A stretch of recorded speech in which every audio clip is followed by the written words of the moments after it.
천지인, 그러니까 사람이 곧 하늘이다, 하늘이 곧 사람이다, 이렇게 아주 간단한 공식으로 얘기를 하면서 그때 구한말 조선말에 얼마나 조선시대의 이 종들 또 노예들, 평민들, 농사꾼들, 갑바치, 백정 얼마나 고생을 했는지 모릅니다. 수탈하고 이렇게 해서 정말로 고생하는 이 지역, 특별히 저 전라도 전주 고부 지역의 접주였던 이 전봉준이 말이에요, 이 사상을 배경으로 해가지고서 동학 농민군을 일으켜서 동학난이라고 하는 그 혁명운동을 일으켰어요. 일본이 조선을 먹으려고 그러고 또 부패한 관리들은 가렴 주고 해서 수확의 50% 이상을 막 뺏어갔다는 거예요. 굶고 허기지고 굶어 죽는 농민들도 많았고요. 이 새 세상을 꿈꾸면서 평등 세상을 만들자고 이 동학이 일어났어요. 이스라엘 민족들도 구약이 예언했던 이 메시아를 대망했습니다. 본문에 볼 것 같으면은 이 메시아가 예언되어 있어요. 그래서 오늘은 여자의 후손 이런 제목으로 성탄을 생각하는 계기가 되었으면 합니다. 이 본문에 여자의 후손이라는 말이 나와요. 아니, 남자의 후손이지 무슨 여자의 후손이야? 이렇게 특별하게 여러분들 유념하고 들으면 이상하게 들릴 거예요. 이 구약 성경이 창세기 3장은 인류가 불행에 빠진 그런 원인을 잘 아주 쉬운 얘기로 제시해 주는 그런 성경의 진리요, 또 상징이고 실제적으로 있었던 그런 사건이라고 볼 수가 있는 것이죠. 그래서 하나님께서 인간들이 사는 에덴 동산을 찾아오시는 장면이 나오게 됩니다. 그래서 아담아 아담아 부르셔요. 아담아 아담아 어디 있느냐, 내가 어디 있느냐, 이렇게 부르셔요. 이 인간이, 사람이 하나님과 사이에서 어떤 존재인지, 어디에 위치해 있어야 되는지, 어디에서 살아야 되는지, 어떤 길에서 우리의 인간 존재의 의미를 정리하고 삶을 살아야 되는가 하는 것을 묻고 있는 겁니다. 내가 어디 있느냐, 그건 몰라서 묻는 게 아니에요. 하나님의 계명을 어긴 인류의 조상은 떨면서 고했습니다. 내가 벗었으므로 두려워하여 숨었나이다. 내가 벗었으므로. 인간이 범죄하면 이 양심의 눈이 밝아지고 가책이 오고 이래가지고서는 하나님 앞에서 벌거벗은 자기의 형편없는 존재인 것을 발견하게 됩니다. 그래서 범죄하면 하나님 앞에 자꾸 숨어요. 하나님 앞에서 자꾸 숨어 교회 나오기 싫어하고 또 예수 믿기 싫어하고 명명백백하게 살아가기를 두려워하고 그런 것이죠. 떳떳지 못하게 되고 죄책감에 시달리는 것이 죄인들의 형편입니다. 내가 네게 먹지 말라 명한 그 나무의 열매를 네가 먹었느냐 이르실 때 누가 너의 벗었음을 알려주었느냐.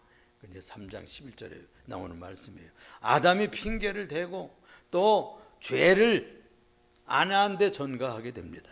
그것이 바로 인류 조상의 심판받은 이유예요. 아마 그 계명을 하나 어겼는데 얼른 회개했으면 용서해 주셨을 거예요. 그런데 그만 회개하지 아니하고 아내가 죽어서 먹었다고 핑계댔어요. 12절에 보면은 하나님의 주께서 나와 함께 있게 하신 여자 그가 그 나무 열매를 내게 주므로 내가 먹었나이다. 다음에는 여자를 또 추궁합니다. 신문하셨어요. 그때 여자는 또 핑계대고 변명을 합니다. 제가 따먹어서는 뱀이 나를 꿰물어 내가 먹었나이다. 이것이 인류가 타락한 기록이에요. 이 비극으로 조상은 심판을 받았고 땅도 저주를 받았어요. 황폐해지고 땀을 흘려야 노동을 해야 먹고 살고 여자는 해선에 고통이 더해졌고 남자를 사모하고 남자를 섬기며 살도록 그렇게 격이 낮아지게 되는 겁니다. 뱀은 사탄이 이용했던 도구에 지나지 않아요. 그런데 그 뱀의 뒤에는 바로 사탄이 있었습니다. 그래서 성경은 인류가 하나님의 계명을 어기게 했던 이 사탄을 옛 뱀이다 또는 용이다 또는 마귀다, 공중권세 잡은 자다 이렇게 표현을 했고, 그와 대결하는 것이 인류의 역사다 하는 것을 가르치고 있는 것입니다. 이 사탄은 우리들의 원수예요. 마귀는 하나님의 구원 사역을 끝까지 방해하고 있어요. 그래서 이 문제를 해결하기 위해서 구세주를 보내게 되는데 여자의 후손에서 보내게 됐다는 거예요. 열매를 따먹고 이 계명을 어긴 것이 누가 시작을 했죠? 여자들이 시작을 했어요. 그런데 하나님께서 그 여자의 후손을 통해서 인류를 구원하시는, 하나님께서는 그렇게 하셔요.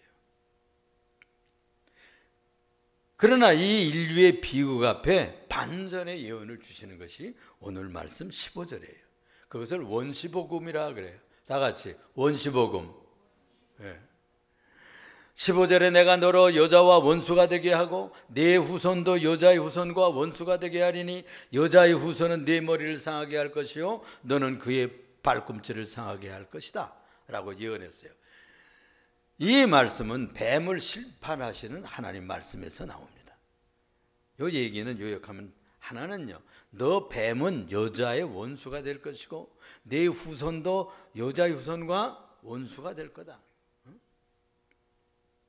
이 말씀은 뱀을 심판하시는 말씀에서 우리에게 주신 경고인데, 이것은 바로 인류를 타락시킨 이 사탄 마귀와 인류가 계속해서 부딪히고 또 여인의 후손과 싸우게 될 것을 예고한 것입니다. 또 한 가지는, 그러나 이 여자의 후손이 나타날 것인데 뱀의 머리를 깨뜨려 버리고 사탄의 머리를 박살낼 그런 구세주가 오게 될 것이다 하는 예언입니다. 굉장히 중요한 예언이에요.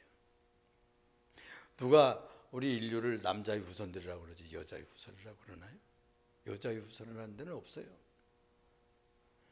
그런데 여기만 나오는 얘기입니다. 여러분, 뱀이 숲길에 숨어 있다가 사람들의 발뒤꿈치를 공격하게 됩니다. 마귀는요, 우리의 삶의 후미진 곳에 숲속에 방심하고 있을 때 숨어서는 성도들을 미혹하고 공격하고 뒤꿈치를 물듯이 이렇게 공격하게 되는 것입니다. 그때 너희는 그 가운데서 행하며 이 세상 풍조를 쫓고 공중의 권세 잡은 자를 따랐으니 곧 지금도 불순종의 아들들 가운데 역사하는 영이라 그랬어요. 에베소서 2장 2절 22절에 나오는 말씀입니다. 이 말씀은 그야말로 공중권세 잡은 자가 있다는 거예요. 그 공중권세 잡은 자는 사탄을 말하는 거예요. 뱀을 이용해 가지고 여자를 유혹하고 남자가 계명을 어기도록 만드는 이 작전을 다 지시하고 유혹한 자입니다. 그래서 인류 역사는 이 사단과 여자의 후손과의 전쟁사입니다. 전쟁사. 그것이 바로 영적 전쟁이라고 그러고 신앙의 전쟁이라고 그럽니다. 인류사는 그래서 이 사탄과의 전쟁에 들어있어요. 그러면 이 여자의 후손은 도대체 누구일까요? 인류는 다 남자의 후손들이라고 생각하는데, 남자가 씨를 뿌려야 밭에서 곡식이 나듯이 여자는 밭이라고 생각한 것이 전통적인 생각이었어요. 가나안의 바알 신앙도 똑같은 겁니다. 그래서 바알 신이 구름을 타고 와서 비를 주면 땅신 여자신 아스타롯이 거기서 밀을 내고 보리를 내고 또 풀밭을 내 가지고 양떼들이 뜯어먹고, 이렇게 자연신과는 바로 이 남신과 여신의 그런 교접으로 일어나는 그런 역사다, 이렇게 일을 했어요. 그래서 이 구약은 여자 후손이 메시아로 오실 것을 예언하고 있는 것입니다. 이스라엘은 그래서 이 여자의 후손을 기다리는 역사다, 이렇게 볼 수가 있어요. 이 신약 역사는 여자의 후손이 이미 오셨다 하는 것을 증거하는 역사예요. 그러니까 구약은 여자의 후손이 오실 것이다, 메시아가.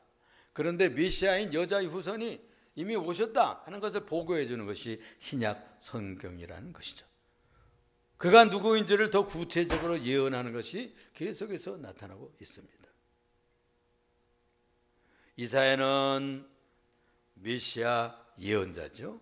그래서 메시아가 이 땅 위에 출현기 전 한 700여 년 전에 오셔서 이 이사야가 예언을 했는데 여자의 후손이 어떻게 올 것인가를 예언했어요.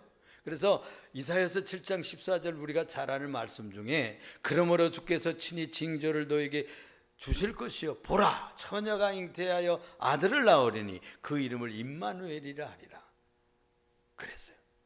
처녀가 잉태해서 아들을 낳는데 처녀 스스로 어떻게 잉태가 될까요? 그런데 이것이 바로 처녀 잉태 교리입니다. 여러분, 중요한 이 말씀은 북이스라엘과 사실은 이 아람이 동맹을 겪고서 남쪽 유다 왕국을 공격해 왔을 때 예언이에요. 그런데 이 아하스 왕, 그때 당시에 남왕국 왕이 믿음이 없는 왕이었어요. 그래서 그를 격려하기 위해서 증거를 주는 예언이었는데 아하스 왕은 여호와 하나님의 도움을 의지하지 않고는 이방 아시리아 왕에게 도움을 청할 때 그의 불신앙을 책망하면서 주신 그런 예언입니다. 그 전쟁 때 잉태한 이 젊은 한 여인이 아들을 낳고 하나님이 함께 해주실 것을 믿고 이름을 임마누엘이라고 지었어요. 그런데 그 아이가 나와서 자라면서 선악을 분별할 때쯤 남왕국 유다 왕 히스기야가 원수에게서 해방될 것이라고 예언이 되어 있습니다. 구원이 실제 일어난 거예요. 그때 당시 구원이 일어난 거예요. 그 사인, 구원의 사인이었어요. 그 후에 놀랍게도 인류를 원수 마귀에게서 해방시킬 임마누엘이 메시아로 출현할 것을 예언한 구절이 되었던 거예요. 처녀가 잉태하여 아들을 낳을 것이요. 처녀는 베툴라라는 말이에요. 또는 젊은 여자로 되어 있어요. 그래서 이 알마라는 말을 쓰고 있는데 그 이름을 임마누엘이라 하리라. 처녀가 낳은 아이를 임마누엘이라 하리라.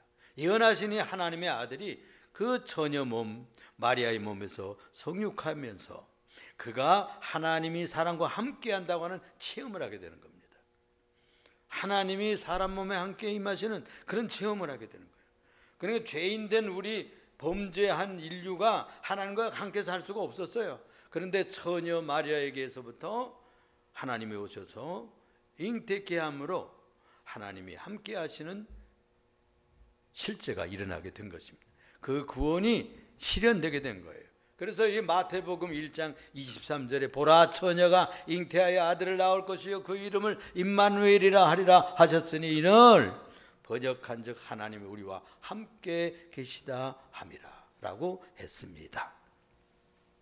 유대 땅 베들레헴 다윗의 동네에 그리스도가 나심을 증거할 때 이 마태 기자가 바로 이 말씀 이사야서 7장 14절을 인용했던 거죠. 그래서 이 남자 없이 처녀 몸에 성령으로 죄 없이 잉태되어서 출생한 분이 메시아 예수입니다. 그래서 여인의 후손은 그렇게 해서 태어난 거예요.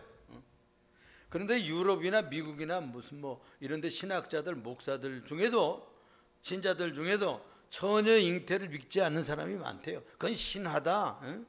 그건 비과학적인 얘기라 이러면서 우리가 생리적으로는 또는 과학적으로는 잘 이해가 안 되죠. 그런데 신비한 하나님의 전능하심은 그 역사를 이룰 수 있다고 믿는 것이 이 처녀 잉태 신앙입니다. 그래서 주님 다시 오실 날이 얼마 남지 않았어요. 이제 성탄은 인류의 구세주가 오심을 증거하는 첫 번째 사건이었습니다. 그래서 얼마나 중요한 사건인지 말할 수가 없는 것이죠. 메리 크리스마스, 즐거운 성탄이 되려면 미국에서는 그동안 얼마 전 트럼프 때 그게 겨우 회복이 됐어요. 얼마나 사악한 이방 신앙들이 이방의 사상과 철학들이 들어와가지고 크리스마스도 그냥 홀리데이라고 그러고 그냥 일반 쉬는 날이다, 휴일이다, 즐거운 그냥 무슨 일반 날처럼 그렇게 만들어 버리고 말았어요. 그런데 메리 크리스마스를 회복했잖아요. 이 즐거운 성탄이 되려면 성탄에 구유에 오셨던 아기 예수님을 우리의 마음의 구유에다가 예수님을 나의 구주로 모시고 영접해야만 합니다. 왜냐하면 이렇게 말씀해서 요한복음 1장 12절에 영접하는 자, 곧 그 이름 믿는 자들에게는 하나님의 자녀가 되는 권세를 주셨으니 그 자녀권이 회복이 돼요. 하나님의 아들을 모시고 살면 하나님의 아들이 되는 거예요. 하나님의 양자가 되는 거예요. 요한복음 10장 10절에 도둑이 오는 것은 도둑질하고 죽이고 멸망시키려는 것뿐이요 내가 온 것은 생명을 주고 더 풍성하게 얻게 하려 함이니라고 그랬어요. 마귀가 오는 것은 생명을 도둑질하고 행복을 도둑질하고 그리고 건강을 훔쳐가기 위해서 마귀가 오는 거예요. 그리고 멸망시켜서 지옥에 떨어뜨리는 데 목적이 있어요. 그런데 예수 그리스도 구세주가 오는 것은 우리에게 구원의 생명을 주고 하나님께서 베푸신 천국 가게 하기 위해서, 그리고 풍성한 영생을 얻게 하기 위해서 오신 것입니다. 이렇게 생명주로 오신 분이 그리스도예요. 요한복음 14장 6절에 예수께서 이르시되 내가 곧 길이요 진리요 생명이니 나로 말미암지 않고는 아버지께로 올 자가 없다고 잘라서 말했어요. 예수님 외에는 길이 없어요. 아유, 뭐 길이 왜 없어요? 그냥 산에 북쪽에도 있고 동쪽에도 산 꼭대기 올라가면 어디로 가도 갈 수 있는 험한 길, 그저 뭐 좋은 길 그 차이지 뭐 다 올라갈 수 있어요. 그렇게 주장하는 사람이 있어요. 그러나 꼭대기에 올라갔을 때 그 꼭대기에서 천국까지 가는 길은 한 길밖에 없어요. 예수 그리스도의 길 통해서만 천국에 갈 수가 있는 겁니다.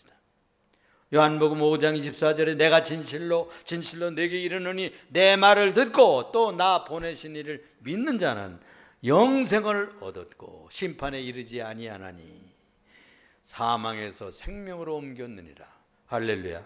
이 성탄에 구원과 생명이 풍성하여서 여러분들의 삶 행복해지고 또 구원의 생명이 풍성해지고 또 예수 믿는 가정마다 나만 예수 믿는 것이 아니라 자녀들도 아들도 딸도 또 부모님도 형제 친척도 다 예수 믿어서 주 예수를 믿으라 그리하면 너와 내 집이 구원을 얻으리라 한 그 말씀이 성취되기를 주님의 이름으로 축원을 드립니다. 기도하겠습니다. 사랑이 많으시고 은혜가 풍성하시며 우리의 지존자가 되시는 여호와 만군의 하나님 아버지, 감사와 찬양과 영광과 존귀를 주 앞에 돌립니다. 죄 많고 허물 많고 부족한 종들이 오늘도 주 앞에 나와서 예배드리고 내려갑니다. 오늘 주신 말씀을 따라서 풍성한 생명을 누리게 하시고 여자의 후손으로 오신 이제 메시아 예수 처녀 잉태를 믿고 구세주의 신앙에 들어갈 수 있는 하나님의 자녀들이 다 되게 하여 주셔서 성탄에 오신 예수님을 내 마음에 모시고 또 우리 가정의 구유에 모시고 우리의 가문에 모시고 사업에 모시고 왕으로 모시는 귀한 성탄이 되게 하여 주옵소서. 우리 구주 예수 그리스도 이름으로 기도드리옵나이다. 아멘.